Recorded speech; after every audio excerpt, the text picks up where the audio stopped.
Hey guys, welcome to Salesforce Quest Nest, a place where you will discover, learn, and master your Salesforce skills. So this is a day 5 of Salesforce Order Management series, where we are going to discuss about some more concepts with respect to the order fulfillment, payment processing, the order processing, nothing but the order fulfillment, payment processing, and invoices and the credit memos.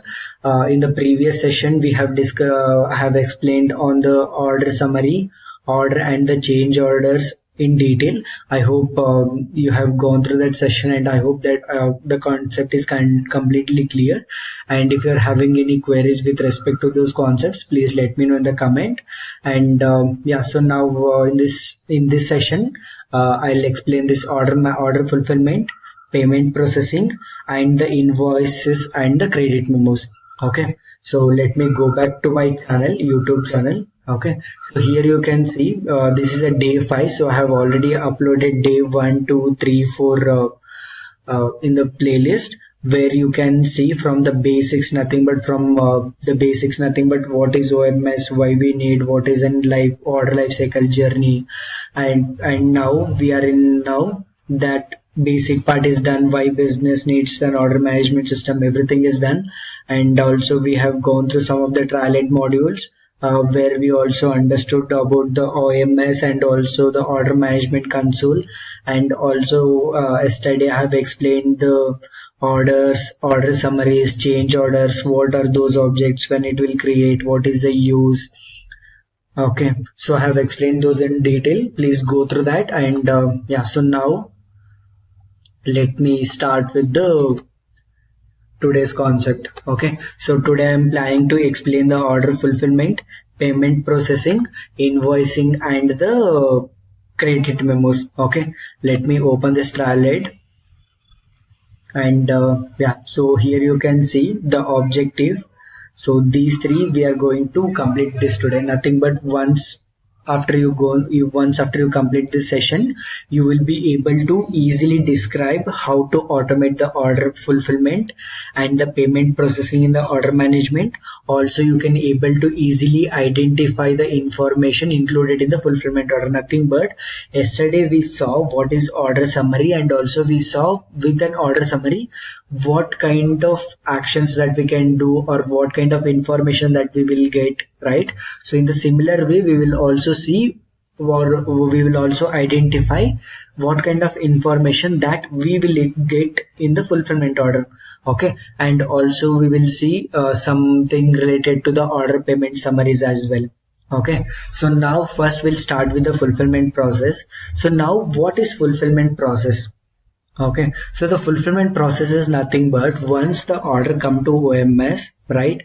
So now the fulfillment order will be created. Nothing but in the fulfillment process is nothing but doing the inventory check, nothing but checking whether the inventory is available or not, or identifying the nearest locations, or identifying the right location to fulfill the orders, and also to assign the products, or assign this order to the respective store, or the retail store, or the warehouses, or the normal stores, to deliver this item to the customer, or sending this information to the logistic partner to deliver these items to the customer. So this all actions, nothing but inventory check, assigning the orders to the stores or warehouses, and then sending this information to the logistic partner. This entire information or entire process will come under the fulfillment process. Nothing but all these processes, will call it as a fulfillment process. Okay, so that is what here they have also mentioned. Here you can see the primary function of an order management is to ensure the accurate and timely order fulfillment, right? And if we miss something, then it will if we do something wrong, then it will completely break the customer relationship, nothing but it will break the customer experience.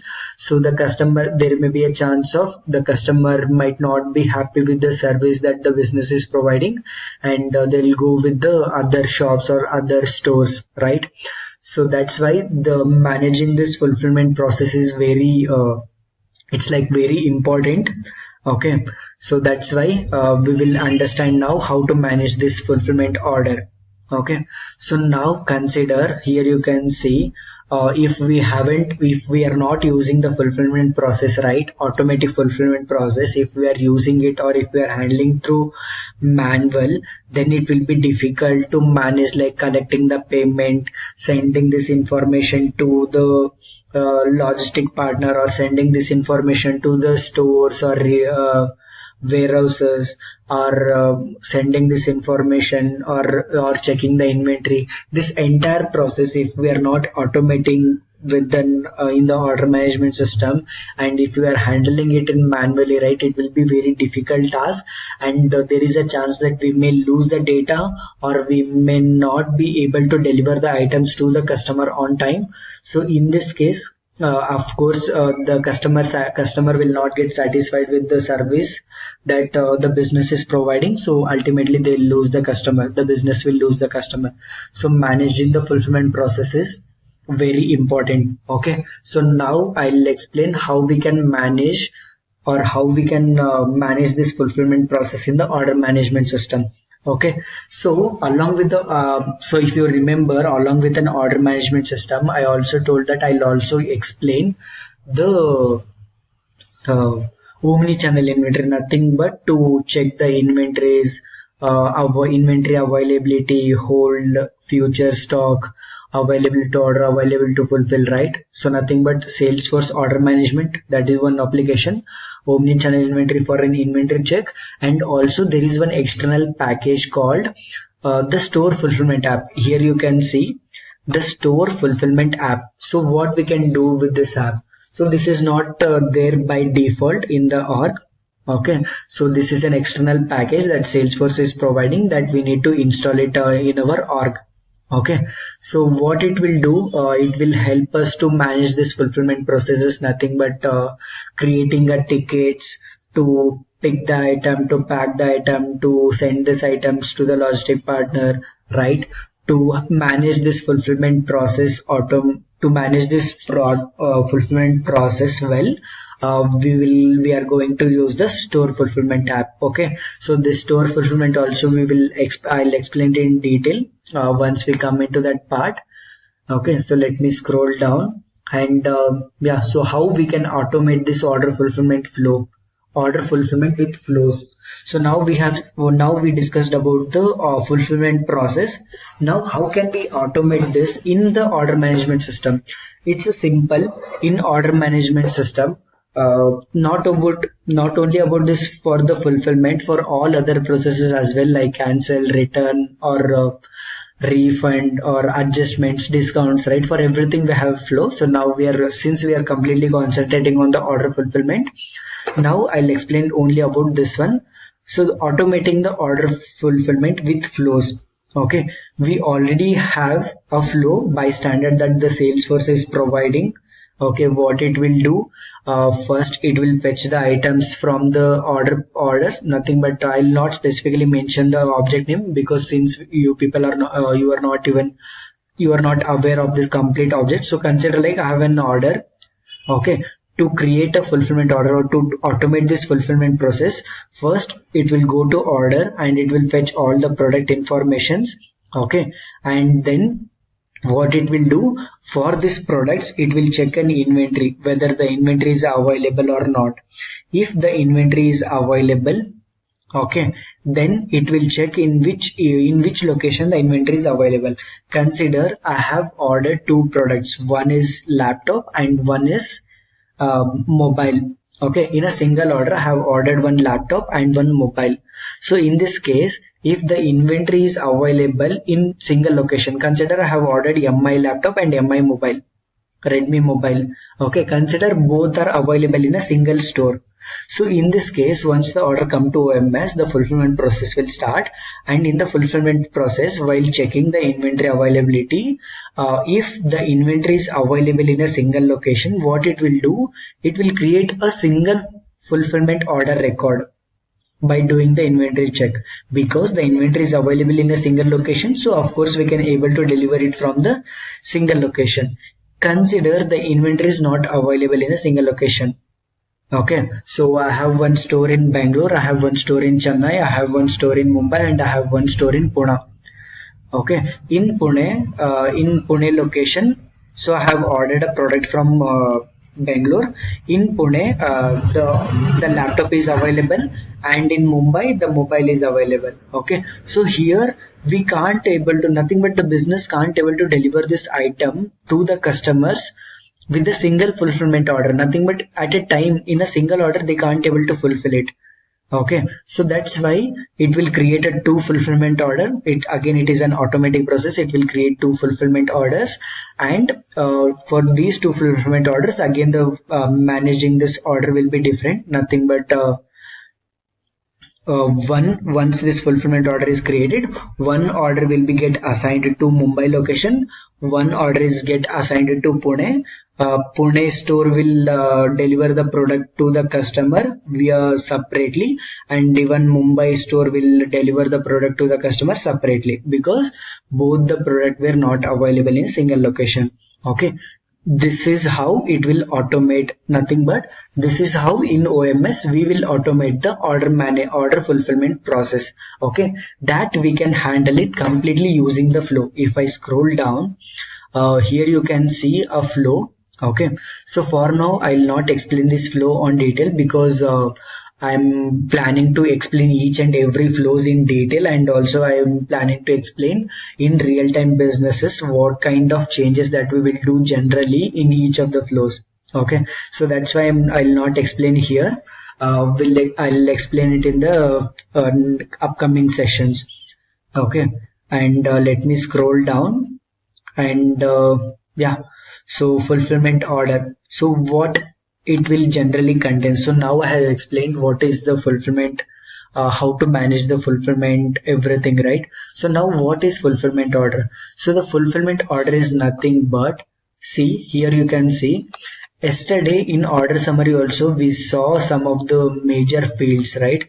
So now even in fulfillment order you will get all of this following details. Nothing but if you want to know the fulfillment location, again fulfillment location is nothing but a location or a place from where the order will be get delivered to the customer. Okay, suppose I have one store. Okay, you are the customer, you have ordered one product, nothing but you have ordered one mobile, and that order is assigned to me, nothing but my store. So now here my store is a fulfillment location. Okay, and then fulfillment status. Fulfillment status are nothing but here we have a couple of statuses. Like for example, once the order is assigned to the particular store, we'll keep the statuses as assigned, and once the item is shipped, we will change the status to shipped and fulfilled. And if suppose now by mistakenly or by consider the fulfillment order is created, and after that the item went out of stock in backend. So now what we can able to do, because the inventory is not since the inventory is not available, we can't able to deliver this item to the customer, right? So in this case, in the fulfillment order only we have an option to reject the item. Nothing but we can reject the fulfillment order, so it will again come back, and we can cancel that item. Okay, same, nothing but the order changes. Nothing but we can remove the products from the fulfillment order if we don't want to include, and same order products also we can able to see here, and quantity information also we can see, and recipient, nothing but who placed this order, and we can also see the shipping address, and also we can update the shipping address as well, and shipping carrier, nothing but the logistic partner. So like for example, you may heard this Blue Dart, DHL or delivery, right? So these are the logistic partners that they will take care of delivering the products or goods to the products to the customers. And shipping method, and shipping method also you may also heard, if you're generally if you go to any online e-commerce websites, right? There will be a different shipping methods, like normal default shipping method, sorry, standard shipping method, 2-day shipping method, or like what we can say 3 to 4 days, or 2-day delivery. So there are different types of shipping methods. So based on the shipping methods, the expected delivery date will vary, the and also the shipping charge will vary, right?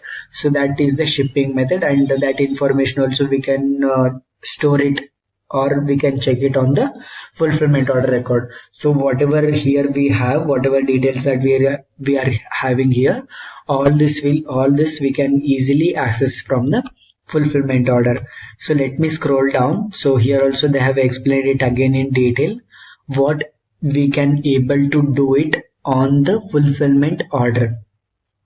Okay, so what we can able to do, we can update the status of the fulfillment order to move the order from one stage to nothing but we can update the fulfillment order status, nothing but now the status is assigned, and then we can change the status to shipped, dispatched, fulfilled, cancelled, rejected. We have a couple of statuses that we will see it in future, and also we can change the fulfillment location, nothing but the consider the inventory is available in Chennai and in Mumbai both.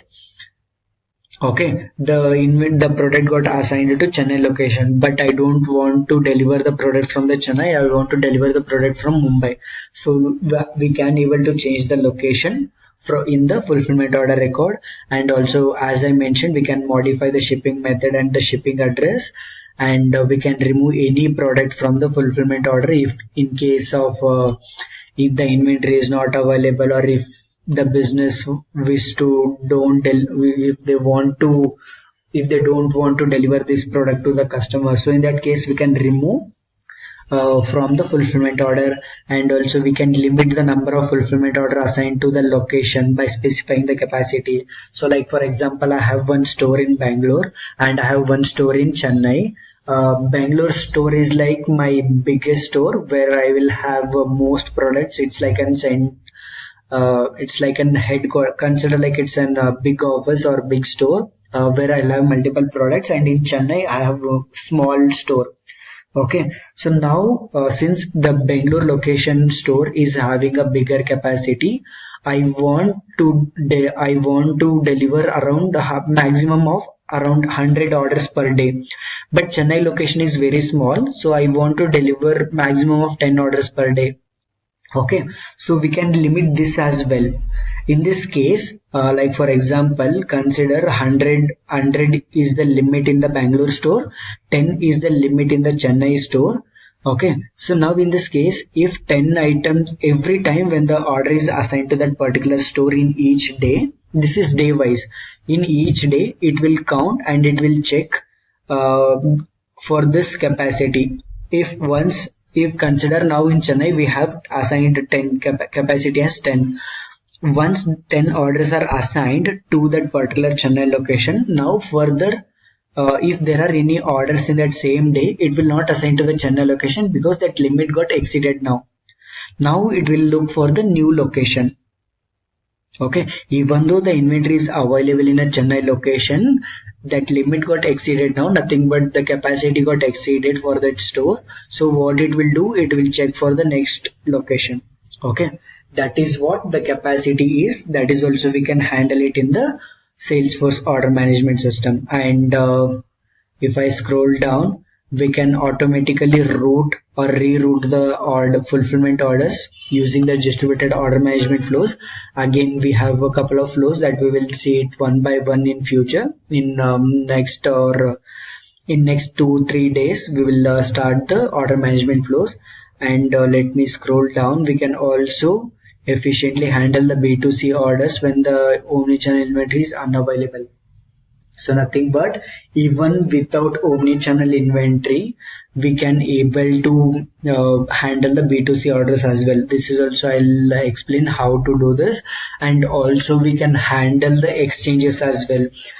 Nothing but even in the exchange also there are two different flows. One is the even exchange flow. Nothing but I'm just exchanging. Consider like I have ordered one shirt, black color shirt. I don't like it. I just want to exchange with white. Okay, so now the business is not charging any extra amount to exchange the product. So this is an even exchange. Nothing but there is no extra payment, collecting the extra amount or refunding the amount, right? That is an even exchange flow. There is one more exchange with RMA, nothing but I have ordered one black shirt and I don't want black shirt, I want black pant. Okay, so now the shirt price was 1000 and the pant price is 1500. Okay, so now business needs to collect 500 rupees extra amount from the customer, right? So that is what the exchange with RMA flow, nothing but we are exchanging but not with the same amount, we are exchanging with some difference amount as well. If the exchanged amount is less, we will refund. If it is more, we will collect the extra amount. That is what we have in the exchange, and that capability also we will see it in the order management system in detail, including the flows. Let me scroll down. So this is about the fulfillment flow. I hope now you are clear with this fulfillment process. And if you are having any queries, right, with respect to this fulfillment process, please let me know in the comment. I'll respond. Okay. So now I'm assuming that you are clear with the fulfillment concept. Then we will go with the payments. Okay. So here we will not. So here they have given the documentation for the Salesforce payments and Salesforce payments.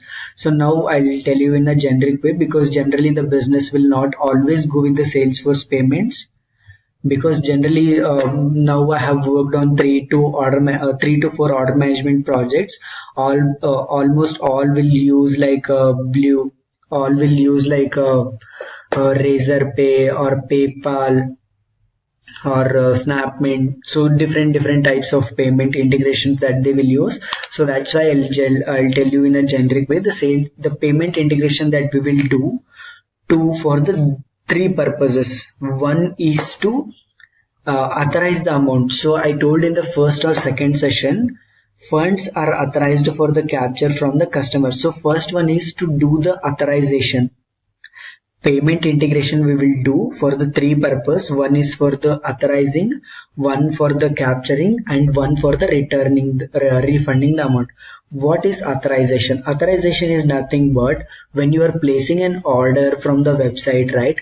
At that time the amount, it will show, generally the amount will deduct, nothing but it will not deduct the amount from your bank account, it will just hold.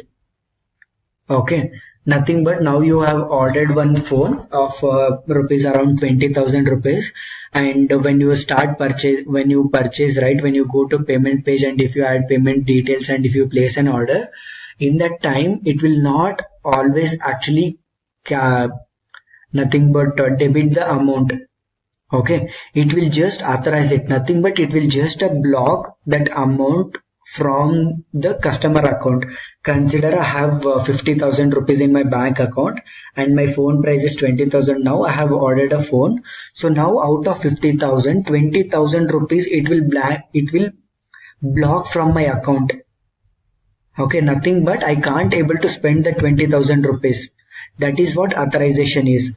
Okay, next one is capturing. Nothing but now the amount is blocked but not it credited to the merchant or the business. So when it will credit, when the amount is captured. So now the authorized part is done. That is one use case that we will use for the payment integration. And second use case is to capture the amount. Nothing but capturing is nothing but crediting that amount to the business. Nothing but when it will do, generally once that item is dispatched from the fulfillment or store location, right? Nothing but consider I am the customer and you are the business here. Now this as I give an example, I was having 50,000 rupees in my bank account and I have ordered 20,000 rupees. So now 20,000 rupees amount has been blocked from my account. So nothing but I can't able to use that amount for any other purpose. Okay. So now this I placed an order. Now you have received as a business you received this order. Okay, so once you receive this order, what you will do, you will check the inventory and then you will pick back this order and you will dispatch, nothing but you will hand over this product to the you will hand over this product to the logistic partner. So in this case, we will capture the amount because the item has been dispatched, nothing but the item has been dispatched from my location or from my store. So at this moment, we will capture the payment. Okay, so that is the use of capture. And refund is nothing but to refund the amount to the customer back in case of cancel, in case of return, or in case of after giving any discounts, right?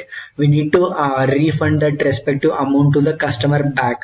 So in that case, we will use the refund. Okay, so generally in Indian business, there will be no authorization and capture scenarios. It will be always capture, nothing but when placing an order. In Indian businesses, generally, most of the business will directly capture the amount. Okay, and but in other countries like US or UK or any other countries, right? They will not.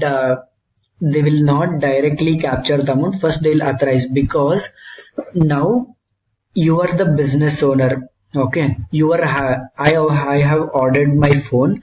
You are having 20,000 rupees. If you directly capture the amount, you are having 20,000 rupees amount, plus you are also having the product that I have ordered. Nothing but now you are having 40,000 rupees value. Nothing but 20,000 rupees, that whatever I have paid, 20,000 rupees product that I have ordered, right? So total 40,000 rupees worth order, nothing but total 40,000 rupees worth that you have. So that's why generally the other country businesses, right? UK, US or some other country businesses, that's why they'll not initially capture the amount. First they'll authorize only once the amount, only once the item has been delivered, only once the item has been dispatched, then only they will capture them, and nothing but then only they will collect the payment. Okay, so I hope now have explained this. So now I hope now you are clear with this, the use of the payment integration like authorization, capture and the refund. Let me scroll down, we'll see. Yeah, so we have an object called order payment summary. So as the name suggests, this order payment summary object, we have it in the Salesforce Order Management system. As the name suggests, it will store the payment related informations. Okay, so what kind of informations it will store? It will store how much amount has been authorized. If the amount is authorized, it will store how much amount has been captured. Okay, if any amount is captured, it will store this, and it will also show how much amount has been refunded already and what is the balance due, and it will show the credit memos. Okay, credit memos and invoices, I'll just explain it in next 2 minutes. And the payee name, nothing but the one who paid, nothing but the customer, and the payment method. So there are different types of payment methods, right? Card or cash, nothing but a COD, or else UPI, net banking. So all these are payment methods, and also the refunds. So we can also see the refund pricing informations as well. So these are the informations that we can easily able to access it in the order management through order payment summary object. Okay, so let me scroll down. So here we have invoices and the credit memos. So this also I have explained it in the second session, I guess. Let me explain it again. The invoices is nothing but capturing the payment information. So invoice is nothing but it will represent the funds that we have captured as an payment for an order. Okay, so invoice represents capturing the funds for an order.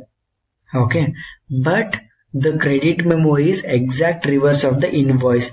So when the invoice will get create, it will create for the forward shipping, nothing but here it will create for the order invoice, but the credit memo will create for the return. Here you can see the credit memo represents a payment refund resulting from the product return. it is representing, this credit memo is representing a payment record that is for the product return. Invoices represents the fund captured for the paying of order. So the only difference is it will represents the funds captured, both same.